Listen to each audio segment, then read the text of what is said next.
Yeah. He is running for state senate under the Green Party, but he can tell you a lot more about that. Yes. Thank you for coming. Hope you all enjoy the event.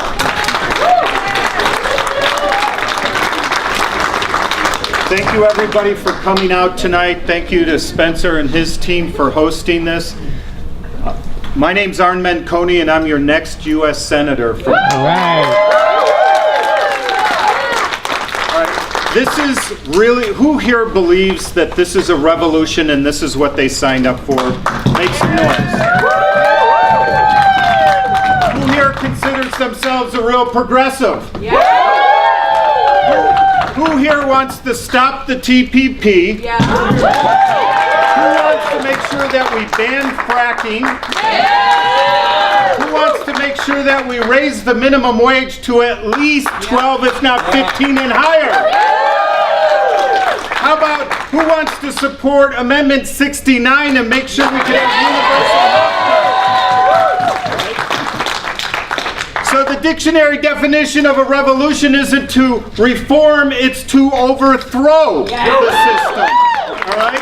I am 57 years old, so I can't wait anymore for enough is enough. All right? I have a 11 and a 10-year-old son and daughter.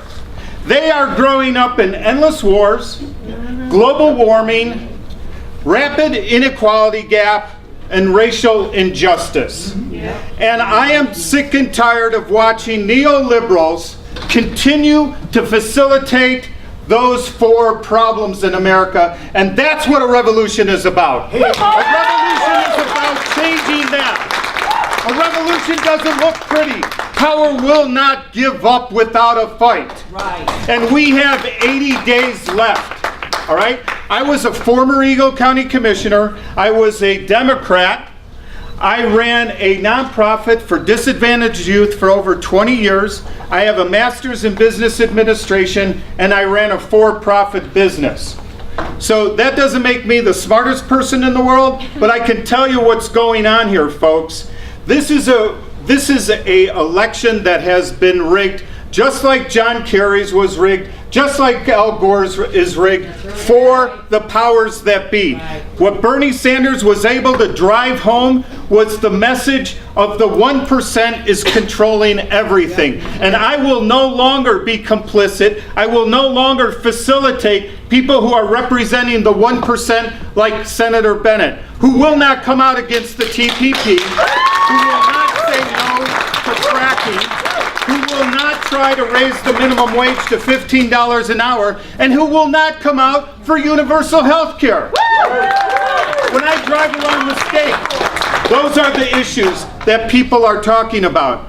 I jumped into this race for issues of endless war. I cannot let my taxpayer dollars kill innocent people and breed more terrorists in the Middle East. I cannot vote and support a president who I campaigned for who is bombing and droning 7 countries while winning the Peace Prize. We are, in just the last week, we have supported Saudi Arabia, which is in bed with Hillary Clinton through the Clinton Foundation. We are arming Saudi Arabia that's decimating Yemen, and they have bombed a Doctors Without Border hospital, and they have bombed a school.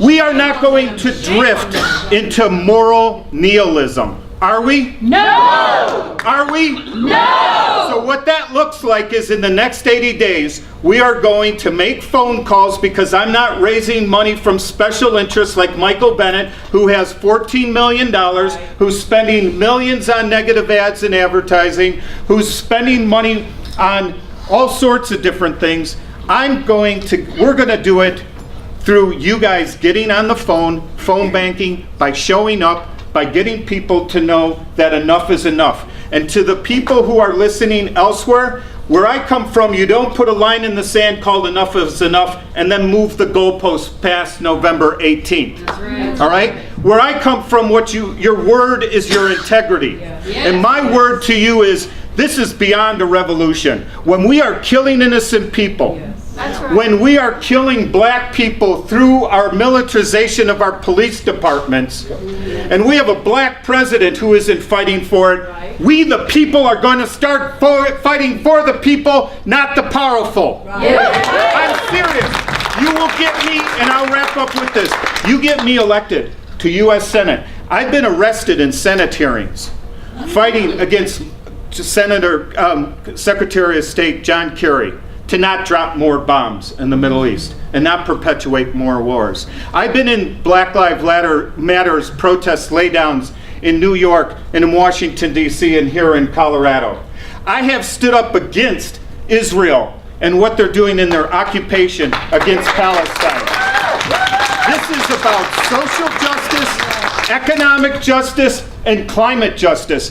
Our children cannot live in a country or in a world where sea levels are going to rise to 20 and 30 feet and flood Florida and New York and most of Africa and Southeast Asia. We're done killing innocent people. We are the largest exporters of terrorism in the world, and we're going to take our taxpayers' dollars back of $1 trillion. I am not going to vote for a military budget unless there's an audit. And I love digging into budgets, and I'm going to hire on my staff CPAs and lawyers to expose the continual lying that's going on in our government. Turn on the lights and make the cockroaches run. Let's start the revolution.